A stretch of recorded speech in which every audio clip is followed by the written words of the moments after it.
ममता बनर्जी के ऊपर क्या सोचते हैं? एक लाइन कह दीजिए। फिर वही बात, इतना बड़ा बवाल हो गया, आप एक शब्द भी नहीं बोले हैं। नहीं हम क्यों बोलेंगे, शुभेंदु नहीं बोलेंगे? शुभेंदु काय के लिए बैठे हुए हैं?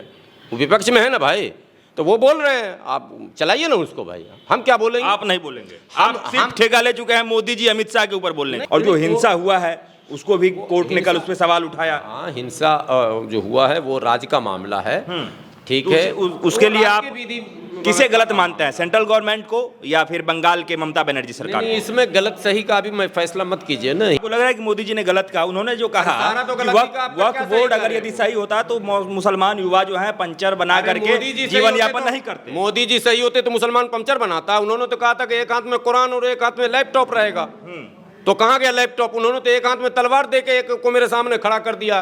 कौन सा मुसलमान को ढूंढ रहे हैं मोदी जी, या कौन से मुसलमान को क्यों प्रेम कर रहे हैं? हम गरीब और पिछड़े मुसलमानों को मुख्य धारा से जोड़ना चाहते हैं। हिंदुस्तान में है, और हमसे ज्यादा मोदी के सपोर्ट में बोलने वाला कोई भारत में था? जब वो हमको लात मार के निकाल दिया भाजपा वालों ने, कहीं नजर नहीं आया। हम जैसे लोगों को कोई कुत्ता ना पूछे, मुसलमान गाली दे रहा कि तो मोदी भक्त है, और मोदी लोग के चाहने वाले हंस रहे हैं मजे मजे, मुल्ला फ्री में बकरा। नमस्कार, मैं अंजनी कुमार, आप देखना शुरू कर चुके हैं 99 खबर। पश्चिम बंगाल में हुए हिंसा को लेकर के कई प्रकार के सवाल उठ रहे हैं, जिसमें सामाजिक से लेकर के मजहबी और तमाम राजनीतिक सवाल भी। ये जो वक्फ बोर्ड के बाद में जो ये फैसला लिया गया सरकार के द्वारा, उसके बाद इतना बड़ा हिंसा हो गया, लोगों की जानें चली गई, कैसे देखते हैं आप? देखिए, हिंसा कोई भी हो, सभी लोग निंदा करते हैं, कोई जस्टिफाई नहीं करता है। और इस हिंसा का जिक्र तो सुप्रीम कोर्ट ने भी अपने कल के टिप्पणी में किया। बंगाल की हिंसा का दुखदाई है, नहीं होना चाहिए और दुर्भाग्यपूर्ण है। लेकिन राजनेताओं को क्या है, वो तो अपना लाशों में भी अपना वोट ही ढूंढते हैं। वो सिलसिला शुरू है, तमाम राजनीतिक दल जो है लाशों में अपना वोट तलाश रहे हैं। लेकिन जो चला गया उसका क्या होगा, उसके परिवार का क्या होगा, इत्यादि इत्यादि अनेकों सवाल हैं जो वहाँ अभी मुंह बाए खड़े हैं। और राजनीतिक दल अपना राजनीति कर रहे हैं। देखिए, वक्त में संशोधन जो हुआ है उस पर जितनी भी आपत्तियां हैं, जेपीसी से लेकर और विधेयक को पटल पर जब रखा गया तब से चल रहा, और वो अभी चलेगा। भारत एक लोकतांत्रिक देश है, डेमोक्रेसी में सरकार की पॉलिसियों से असहमत होने का अधिकार है सबको। सर, असहमत होकर के आप किसी का जान तो नहीं ले सकते हैं ना? नहीं, देखिए ना, एक दो बिल नहीं, अनेकों ऐसे बिल आए हैं जिस पर असहमतियां प्रकट की गई हैं, सड़क पर लोग उतरे हैं। और यहाँ तो अभी 2, 4, 5 लोगों की जानें गई हैं। कृषि बिल जब आया था तो 700 किसानों की शहादत हुई थी। इसका ये मतलब नहीं है कि हम इसको जस्टिफाई कर रहे हैं। मतलब ऐसा ये नहीं कहा जाए कि पहली बार ही ऐसा कुछ हो गया, पहाड़ टूट गया और भारत के इतिहास में शायद कभी कुछ ना हुआ, ऐसी भी बात नहीं है। दुर्भाग्यपूर्ण घटना है, नहीं होनी चाहिए। हम लोग शुरू से कह रहे हैं सड़क पर नहीं उतरिए, लेकिन सड़क पर उतरना भी लोकतांत्रिक अधिकार है। ऐसा नहीं कि लोकतंत्र में सड़क पर उतरना अपराध है, लेकिन सड़क पर लोकतांत्रिक। गुलाम जी, एक चीज़ मैं आपसे जानना चाहता हूँ कि वक्फ बिल का संशोधन किसने किया? सरकार ने किया।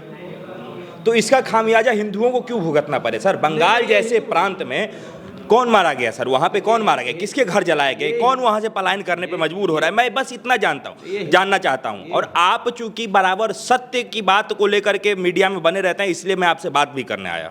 बताइए। ये मुद्दा हिंदू मुसलमान का नहीं है, न था, न है और न रहेगा। वो लोग जो लाशों पर राजनीति करते हैं वो उनको मुबारक हो, वो करें हिंदू मुसलमान। हम लोग ये सब चीज़ नहीं करते हैं, न करेंगे। ये मुद्दा भी नहीं है। ये मुद्दा ये है कि एक बिल आया, इस बिल को विवादित बिल कहा गया, इस पर आपत्तियां हुई, तमाम विपक्ष की आपत्तियां हैं, मुसलमानों के लगभग सभी संगठनों की आपत्तियां हैं इस पर। और मैं समझता हूं कि विपक्ष की तकरीबन सारी पार्टियां इसके खिलाफ हैं। तो विपक्ष की पार्टियां खिलाफ है ये बहुत मायने नहीं रखती, वो तो सत्ता के खिलाफ विपक्ष करता ही है। लेकिन मुस्लिम संगठन भी लगभग सभी के सभी इसके खिलाफ हैं। और सड़क पर उतरने के बाद मैं देश के बहुसंख्यक भाइयों से पूछता हूं, अपने हिंदू भाइयों से पूछता हूं कि यदि हमें सरकार की किसी पॉलिसी का विरोध करना हो तो क्या मैं सड़क पर नहीं उतरूं? और मैं यदि उतरूं तो आप सरकार की तरफ से या फिर धार्मिक दृष्टिकोण से हमारा विरोध करेंगे सड़क पर उतरकर? और ये इस देश में किया गया। जब मुसलमान सड़क पर उतरा एनआरसी सीए में तो हिंदू संगठनों को भेजा गया। आपको पता है शाहीन बाग में गोली चलाने वाला कौन था, आपको पता है आग लगाने वाला टेंट में कौन था, चांद बाग में कौन था। ये गलत नैरेटिव। शाहीन बाग के सलमान की बात कर रहे हैं? सलमान की नहीं, जिसने गोली मैंने चलाई नहीं, जिसको गोली चलाते पकड़ा गया, जिसको गोली चलाया किसने था सर? खैर वो तो बहुत पुराना मुद्दा है, पुराना मुद्दा नहीं है। लेकिन मैं अभी ये जानना चाहता हूं कि जैसे आप कह रहे हैं कि सड़क पे उतर रहे हैं लोग, उतर रहे हैं सर, ठीक है, उतर रहे हैं, ठीक है, लेकिन जैसा कि अमित शाह ने कहा कि ये कानून बन गया है और कानून जो है बिल्कुल संवैधानिक रूप से बना है, तो इसको सबको मानना पड़ेगा। तो अमित शाह जी से ये सवाल आप पहुंचा दीजिए कि एक मिनट भाजपा के लोगों से, लोकसभा और राज्यसभा से वर्शिप एक्ट भी तो पास है। प्लेसेस ऑफ वर्शिप एक्ट जो 1981 में पास हुआ था, 1991 में, वो भी तो लोकसभा से पास हुआ था। उसके खिलाफ 100 वकील भाजपा के कोर्ट में गए हुए हैं, बात समझिए। उसके खिलाफ ये धरना प्रदर्शन कर चुके हैं। अभी लोकसभा में एक सांसद ने बयान दिया, करनी सेना जिस तरह से उतरी आगरा में वो एकदम संवैधानिक था, हम तो नहीं उतरे रोकने, हम तो वो असंवैधानिक कर रहे थे और हमने संवैधानिक विरोध किया कि ये गलत तरीका है। लेकिन हम जब उतरते हैं तो आप क्यों उतर जाते हैं, ये सवाल पैदा होता है। गलत तरीका है, ठीक है। प्रोटेस्ट भी ना करे ये गलत नैरेटिव है। आप करने दीजिए भाई, सरकार का काम है कानून बनाना, सुधार करना, संशोधन करना। विपक्ष का काम आपत्ति करना और जनता का काम है यदि उसको लगे कि मेरा हित प्रभावित हो रहा है तो वो आपत्ति दर्ज कराएगा। और जनता आपत्ति दर्ज सदन में नहीं कराता, जनता अपनी आपत्ति सड़क पर दर्ज कराता है। ठीक है, यही मामला सर अब सड़क से लेकर के सुप्रीम कोर्ट तक चला गया है, तो आपको क्या लग रहा है, कोर्ट जो कहेगा वो मानेंगे या फिर कोर्ट के आदेश के बाद भी सड़क पे उतरेंगे? नहीं, सड़क, लोकतंत्र में जनता सर्वोपरि है। डेमोक्रेसी में जो भारतीय नागरिक हैं वो सबसे बड़े पद पर है, नीति निर्धारक हैं, वो सरकार बनाना बिगाड़ना सब जानते हैं। वो उनको लोकतंत्र में एक असीमित अधिकार दिए गए हैं। लोकतंत्र में ये अधिकार है कि सुप्रीम कोर्ट के फैसले को आपको मानना होगा, लेकिन उससे असहमति भी आप प्रकट कर सकते हैं। ये भी आप सुन लीजिए, आप ये लीगल बात। आपने सबने देखा था कि राम मंदिर के फैसला के बाद भी कई सारे लोग ऐसे हैं जो सुप्रीम कोर्ट के फैसला को नहीं मानने के लिए तैयार है, कह रहे अभी भी कह रहे हैं कि हम गिरा देंगे जब हमारा हुकूमत आएगा, फलाना चिकाना। ये तो लेकिन एक बात बताइए कि जब कोर्ट में ये मामला चल रहा है सर, कोर्ट अगर सरकार के पक्ष में फैसला दे दे, कह दे कि नहीं जो कानून पास हुआ है वो संवैधानिक और इसे मानना पड़ेगा, तब तो फिर मानेंगे सभी लोग। और जो हिंसा हुआ है उसको भी कोर्ट ने कल उस पर सवाल उठाया। हाँ, हिंसा जो हुआ है वो राज्य का मामला है, ठीक है। उसके लिए आप किसे गलत मानते हैं, सेंट्रल गवर्नमेंट को या फिर बंगाल के ममता बनर्जी सरकार को? इसमें गलत सही का भी मैं फैसला मत कीजिए ना। हिंसा हुआ है, ये राज्य के विधि व्यवस्था से जुड़ा हुआ, लॉ एंड ऑर्डर से जुड़ा हुआ मामला है। वो राज्य की सरकार उसके लिए जिम्मेदार है, वो समझेगी, ठीक है। लेकिन केंद्र सरकार में बैठे कुछ लोग दो तरह की बात अगर करते हैं तो ये आपत्तिजनक है। आपको कल अल्पसंख्यक मामलों के मंत्री ने बयान दे दिया कोर्ट में हेयरिंग से पहले ही कि कोर्ट कुछ कर ही नहीं सकती है, मुकदमा होना चाहिए था उन पर। अगर डेमोक्रेटिक व्यवस्था होता ना, मंत्री पे मुकदमा होता। आपको कैसे पता कि कोर्ट कुछ नहीं कर सकती है? कैसे आपको पता है? इसका मतलब आप फिर वही सवाल उठ जाएगा, मैंने क्या मतलब क्या? ये बयान उनका ऑन रिकॉर्ड बयान है। ममता बनर्जी ने जैसा कि कहा कल कोर्ट कर रही थी, रुक गई। या आपने देखा अंतरिम रोक के लिए आज का समय है, आज भी सुनवाई होगा 2 बजे से, तो अंतरिम रोक में आप देखिए क्या होगा। चल गया, क्या होगा, कल ही हो जाना था। इसका मतलब है प्रेशर। ये अपने बयान से ही बता देते हैं कि हम कोर्ट पे भी कुछ दबाव बना रहे हैं, ऐसा लगता है। क्योंकि लग रहा है कि भारत देश में सर्वोच्च न्यायालय जो है स्वतंत्र नहीं है। ये खुद न्यायाधीशों ने कहा है, मैं क्या कर रहा हूँ। वही जो न्यायाधीश हैं वो बाहर प्रांगण में आके प्रेस कॉन्फ्रेंस करके कह रहे हैं कि भैया हम पर तो बहुत प्रेशर है। वही न्यायाधीश रिटायर होकर किताब लिख रहे हैं, वही न्यायाधीश रिटायर होकर बयान दे रहे हैं। तो वो अपनी स्वतंत्रता पर तो खुद वो अपने ही प्रश्न चिन्ह लगा रहे हैं, हम कहाँ लगा रहे हैं। ममता बनर्जी ने सर कहा कि हम वक्फ बोर्ड को बंगाल में लागू नहीं होने देंगे, तो आपको क्या लगता है कि इस प्रकार का बयान जो है सामाजिक सौहार्द खराब करने के लिए काफ़ी नहीं है? लोग इसको अपने फेवर में तो लेकर के दंगा करने के लिए सड़क पे नहीं उतर गए। नहीं, एक बात बताइए, इससे हिंदू का क्या लेना देना, हम ये पूछना चाहते हैं। सरकार और मुसलमान का न लेना देना है। सौहार्द का क्या मतलब है? हम नहीं मानेंगे तो हिंदू भाइयों को क्या मतलब? सरकार ना हमसे निपटेगी जी, क्या आप निपटिएगा? मान आप नहीं मानेंगे नहीं तो आप कौन होंगे मनवाने वाले? सरकार न होगी भाई। अरे सर, इस देश में जैसे कि कोई कानून आया, आपको नहीं मानना है तो आप जाके विरोध करिए। इसमें हिंदुओं के घर का क्यों जला दिया जाता है, हिंदुओं को क्यों मार दिया जाता है? आप अभी आपने सवाल किया कि ममता बनर्जी बोल रही हम नहीं मानेंगे, तो सौहार्द से इसका क्या लेना देना है? तो कानून का मैटर है ना। स्टेट वर्सेस सेंट्रल में जो ये एग्रीमेंट होता है, स्टेट का कहाँ तक अधिकार है, सेंट्रल का कहाँ तक अधिकार है, ये लीगल फाइट है ना। इसमें मजहब कहाँ से आ गया, धर्म कहाँ से आ गया? ममता बनर्जी नहीं मानेंगी तो क्या हो जाएगा? इस्लाम का राज हो जाएगा। अब ममता बनर्जी मान लेंगी कि हिंदू राष्ट्र हो जाएगा। अरे भैया, न मानने ये लीगल मामला है, ये संवैधानिक मामला है, संवैधानिक संकट है कि कौन राज मानेगा नहीं मानेगा, राज का क्या अधिकार है, उसका क्षेत्र अधिकार क्यों नहीं मानेगा सर? जब ये कानून पूरे देश भर में लागू होगा तो राज्य का क्या मतलब होता है? नहीं तो ये हम आप नहीं तय करेंगे ना।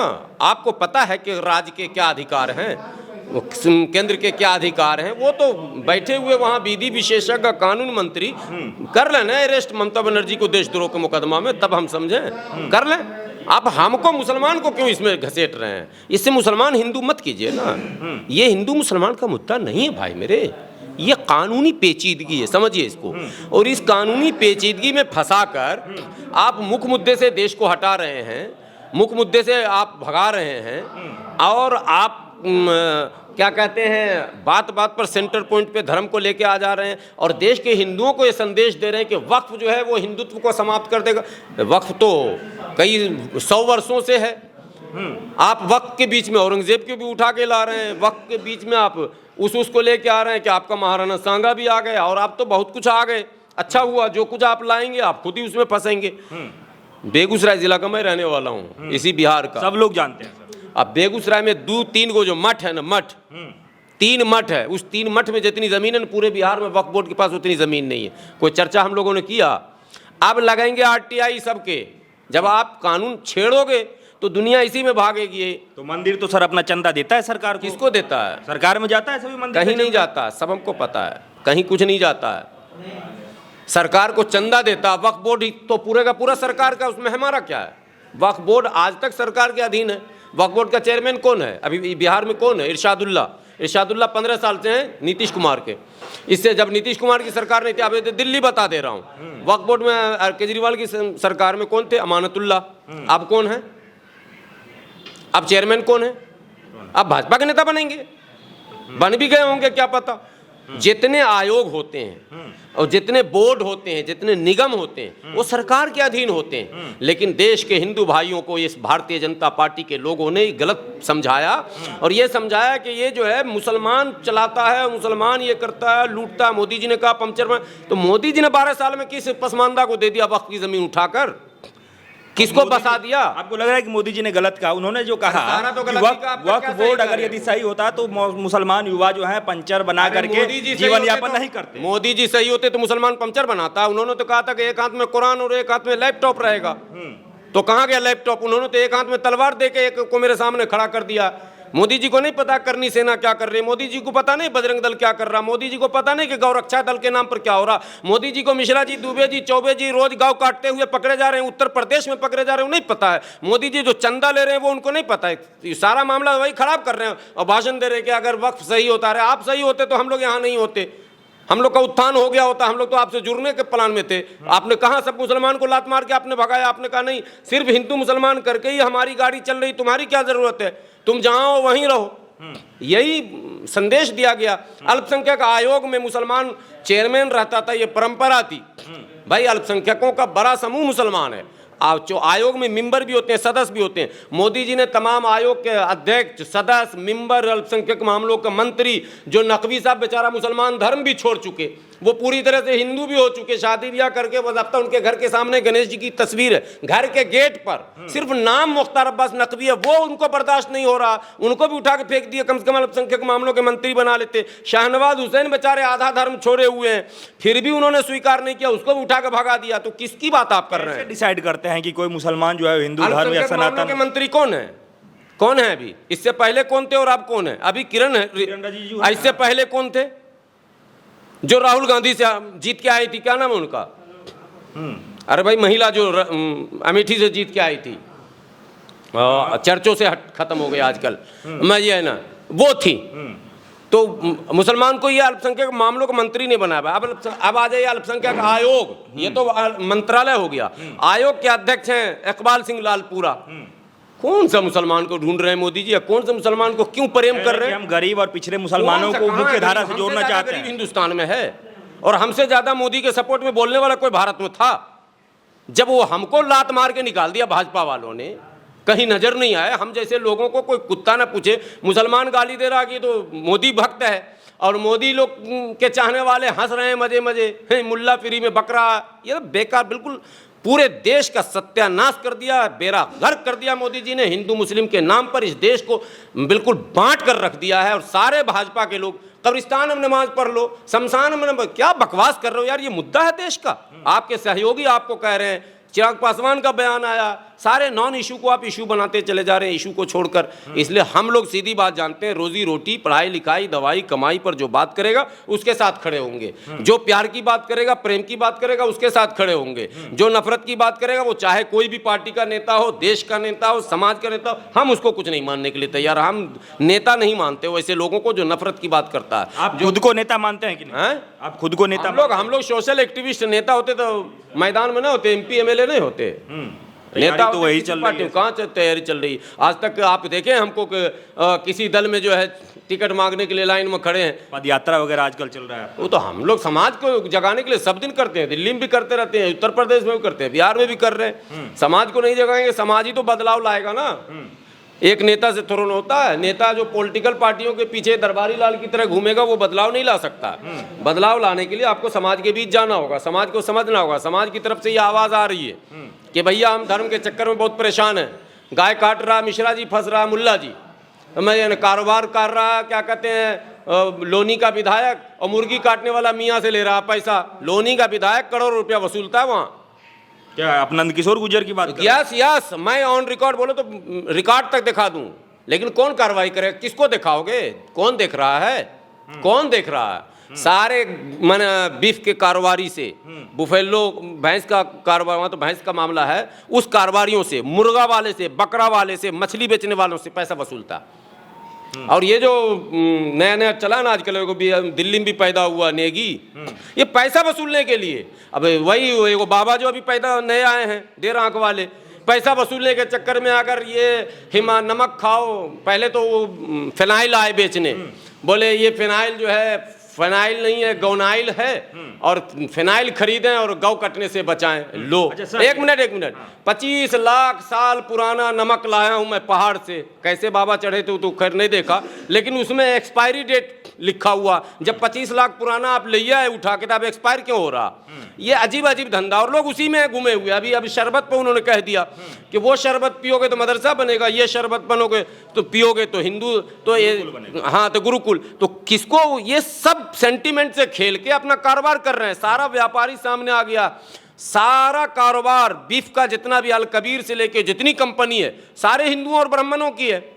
और हम मारे जा रहे हैं खामखा में।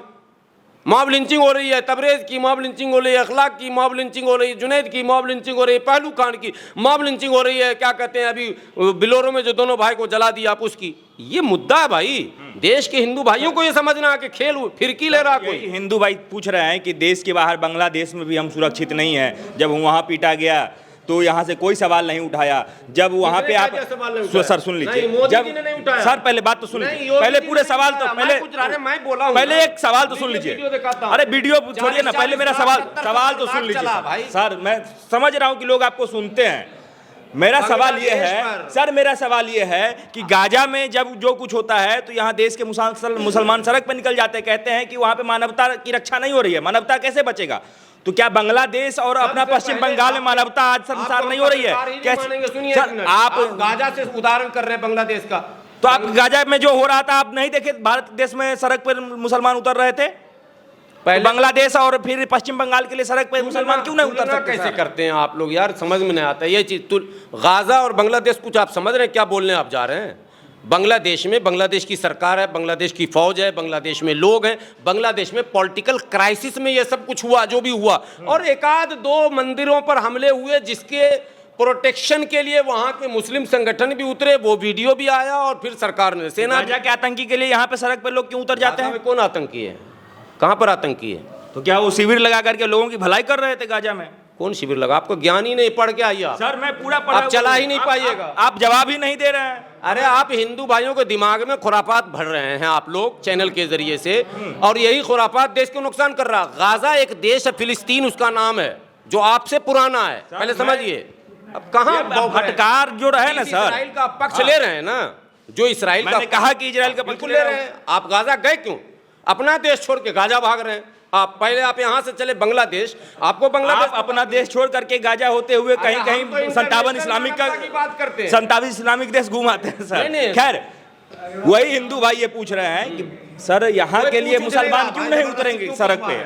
मुसलमान भाई हिंदू के लिए कब सड़क पे उतरेगा? उतरे हुए हैं। ऐसे तो कहते हैं सर मानवता का धर्म है, मजहब है, शांति का प्रतीक है, लेकिन कैसे जो है सो हर जुम्मे की नमाज के बाद सड़क पे इतना बड़ा भयंकर जो है बवाल हो जाता है। बना लो, इधर आके हम बता देते हैं। जैसे अभी 99 खबर है, मैं भारत के सभी चैनल पर जाता हूं डिबेट में, ठीक है, और ये लीजिए मैं दिखा रहा हूं व्हाट्सएप पे सबको मैंने भेजा मैसेज, क्या हम प्रोग्राम करने वाले हैं, आप आइए। कोई नहीं आया। क्यों नहीं आया पता है? और कल 7 फोन, सर प्लीज 7 बजे जुड़ जाइए।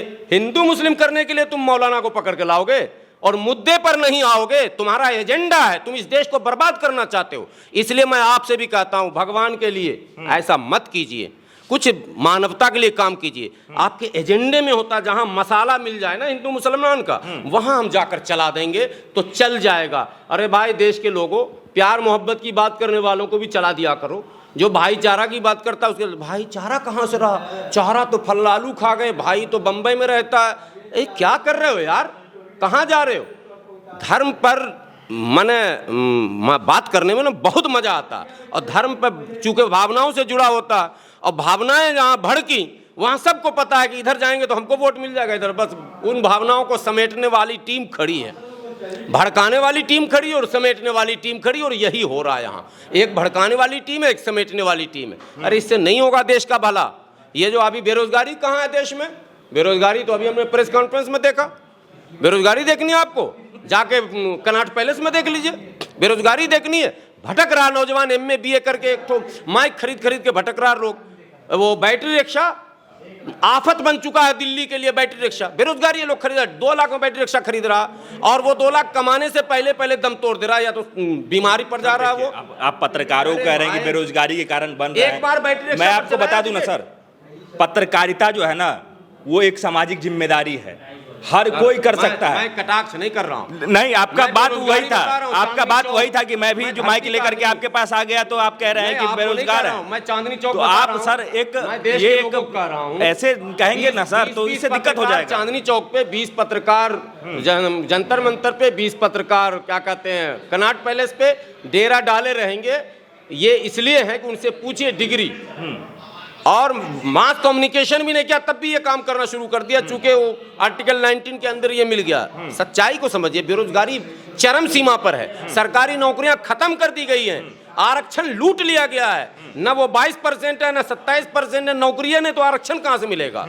रेलवे में खाना महा घटिया खिलाया जा रहा। रेलवे में जो पानी है वो बद से बदतर है, जो सिंघाड़ा है वो खा के उल्टी कर देगा आदमी। पता नहीं कौन ट्रेन से आप लोग चलते हैं, जरा जनसाधारण से चल के देखिए ना, जिसमें आम व्यक्ति जाता है।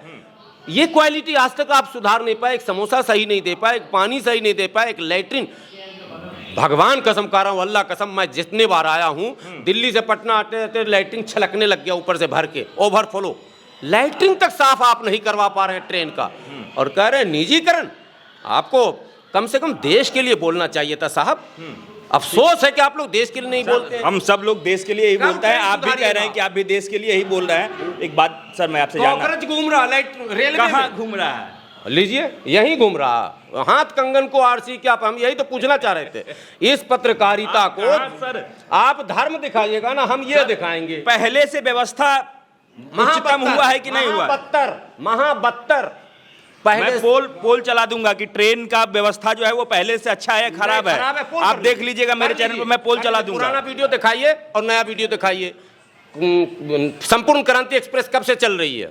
उसके बॉगी को जांच कर लिया जाए। जनसाधारण नीतीश कुमार जी चलवाए थे, जनसाधारण की जांच कर ली जाए, एक सर्वे हो जाए इसी बात पर, और जो लोग बैठते हैं उस पर वो सर्वे हो जाए, और वो खिड़की से जो कूदते हैं वो सर्वे हो जाए। वो सब हम रखते हैं। देखिए, हम कुछ छोड़ते नहीं, ये सब रखे हुए हैं जो आप सोच रहे हैं। सड़क जाम कैसे कैसे हो रहा है, और हमको नमाज पढ़ने पे सिर्फ काला पट्टी बांध दिया तो बेल कराना पड़ा। आप मजाक कर रहे हैं?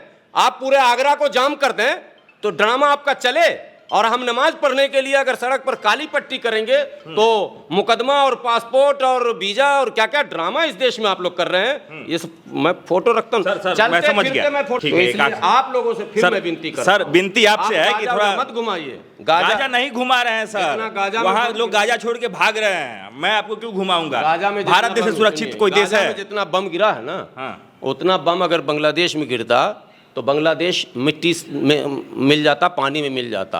आप लोग गिनती नहीं करते तो कुछ अच्छे पढ़े लिखे लोगों से डेटा ले लीजिएगा। सब डेटा अपने पास है सर, सारा डेटा है अपने पूरे भारत का जो बॉस है ना अमेरिका, वो अपना सारा हथियार खोल चुका है। अब फिर माइक पर बोल रहा हूँ, अमेरिका बम मारते मारते मर भी जाएगा तब भी गाजा का कुछ नहीं करेगा, गाजा फिर खड़ा हो जाएगा। ये बात सुनते कि ये जो वक्फ बिल का संशोधन हुआ उसमें गैर मुस्लिम धर्म के लोग भी जो है उसमें जोड़े जा रहे हैं। कोर्ट का अपना एक उस पर जो है सो कोर्ट ने कहा कि इसमें अगर यदि आप हिंदुओं को जोड़ रहे हैं या फिर गैर मुस्लिम लोगों को जोड़ रहे हैं तो क्या आप हिंदू बोर्ड में जोड़ेंगे? आपको लग रहा है कि कोर्ट का जो ये फैसला, ये जो प्रश्न है या फिर ये जो बात है, वो सरकार को फिर से सोचने पर मजबूर कर अभी देगी? शाम तक होने दीजिए ना। अभी आज तो वो तो एक ये कल का टिप्पणी, हाँ वो तो टिप्पणी थी कोर्ट की। अभी कोई अंतरिम फैसला नहीं है। जब तक अंतरिम फैसला कोर्ट का नहीं आता है उससे पहले कुछ भी बोलना बहुत उचित नहीं होगा। नहीं। कल एक टिप्पणी थी कोर्ट की, टिप्पणी हम लोगों ने सुनी, देखी, समझी। अब आज शायद आज ही हो जाएगा, आज शायद अंतरिम फैसला दे या एक आध दिन और कोर्ट खींचेगा, चूंकि कई याचिकाएं हैं।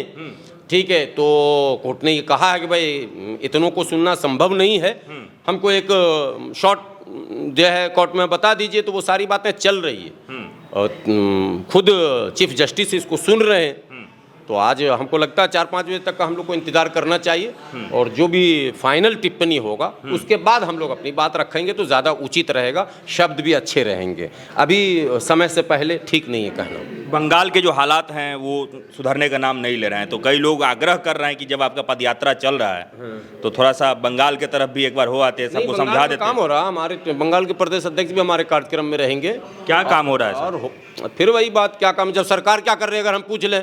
बांग्लादेशी घुसपैठिया, एक मिनट, आप अगर देश के हैं, फिर मैं गुस्से में कह रहा हूं, जितने पत्रकार हैं जो फर्जी राष्ट्रवादी हैं वो कभी ये नहीं पूछते हैं कि बांग्लादेशी घुसपैठिया कैसे घुस रहा।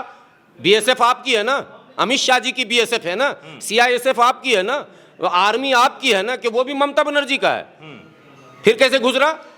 इसका मतलब आप ही घुसवाते हैं। आधार कार्ड बना के दे रहे हैं, वो लोग पकड़ाते हैं, आप देखते हैं कौन? ये हम दिल्ली में रहते हैं ना, सब खेल हमको पता है। पकड़ने का काम भी आपका है, छोड़ने का काम भी आपका है, टीवी में दिखाने का भी काम भी आपका है, छपवाने का काम भी आपका है, सब काम आप ही कर रहे हैं, घुसवाने का काम भी आप है। सारा ठिकरा सर आप फोड़ दे रहे हैं। एक वहाँ जहाँ लोग मारे जा रहे हैं वहाँ एक शब्द आप ममता बनर्जी के ऊपर नहीं बोल पा रहे हैं, ममता बनर्जी के ऊपर आप एक शब्द नहीं बोल पा रहे हैं। बंगाल में कहाँ घूमे आप? हम गए तो कहाँ? रियल तो सिर्फ कलकत्ता जाके घूम गए। नहीं, तब नहीं घूमे। आप बॉर्डर एरिया में जाइए, बंगाल जो बांग्लादेश का बॉर्डर है, और रात्रि विश्राम कीजिए। मैं विश्राम किया हूँ इसलिए बता रहा हूँ। मैं 1 महीने घुमा हूँ मोटरसाइकिल से उस पूरे रूट को। हमको आप लोग हल्के में ले रहे, मैं हल्का नहीं, बिल्कुल नहीं बता रहा हूँ आपको। सुनिए, रात को सोइएगा ना, 12 बजे के बाद कट कट खट खट खट खट खट खट आवाज आएगी। क्या है वो पता है? हजारों गोरू बैल जत्था भारत से बांग्लादेश जाता है। जरा हम पूछना चाहते हैं कि हमने तो 2 रात में देख लिया, 11 साल में मोदी जी तक बात नहीं पहुंची और अमित शाह जी तक बात नहीं पहुंची और बीएसएफ ने नहीं देखा, और बंगाल के शुभेंदु अधिकारी जो खुद टीएमसी में रह चुके हैं वो नहीं देखे, जो खुद गौ व्यापारी तस्करी में जिनका रोल रहा था वो नहीं देखे। ये सब बकवास बंद होना चाहिए देश में, बात समझिए। ठीक है, सब सरकार की निगरानी में होता है। सब सुन रहे हैं। ममता बनर्जी के ऊपर क्या सोचते हैं? एक लाइन कह दीजिए। फिर वही बात, इतना बड़ा बवाल हो गया, आप एक शब्द भी नहीं बोले हैं। नहीं, हम क्यों बोलेंगे? शुभेंदु नहीं बोलेंगे? शुभेंदु काय के लिए बैठे हुए हैं?